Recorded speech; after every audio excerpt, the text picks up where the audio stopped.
বাংলাদেশের সাংসদকে খুনের ঘটনায় একজনকে গ্রেফতার করল সিআইডি। অভিযুক্তের নাম জিহাদ হাওলাদার। সে বাংলাদেশের নাগরিক। অভিযুক্ত কসাইয়ের কাজ করত বলে সূত্রের খবর। তাকে দিয়ে সাংসদের দেহ টুকরো টুকরো করা হয় বলে খবর। ইতিমধ্যেই সে কথা অভিযুক্ত স্বীকার করে নিয়েছে বলে জানা যাচ্ছে। লোকসভা ভোটের মাঝে বড় সাফল্য নিরাপত্তা বাহিনীর। ছত্তিশগড়ের নারায়ণপুর ও বিজাপুর জেলার সীমান্তবর্তী অঞ্চলে বৃহস্পতিবার সকালে গোপন সূত্রে খবর পেয়ে অভিযান চালিয়েছিল নিরাপত্তা বাহিনী।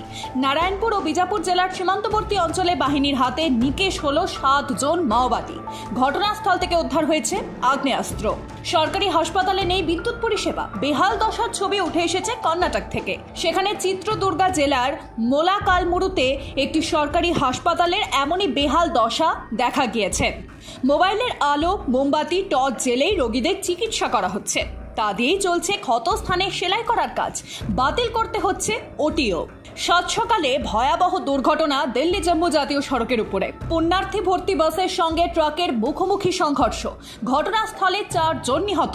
গুরুতর জখম অবস্থায় হাসপাতালে ভর্তি আরও 20 জন।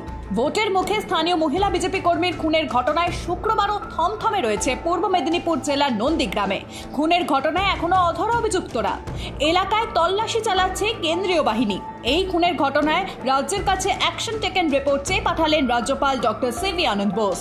মহারাষ্ট্রে আবারও রাসায়নিক কারখানায় বিস্ফোরণে আগুন ও মৃত্যু। 1 মাসের ব্যবধানে একই ঘটনা ঘটল। জালগাঁওয়ের পর এবার থানের ডম্বিবলিতে কারখানায় আগুন লেগে মৃত্যু হয়েছে 10 জনের। শুক্রবার সকালে উদ্ধার হয়েছে আরও 3টি দেহ।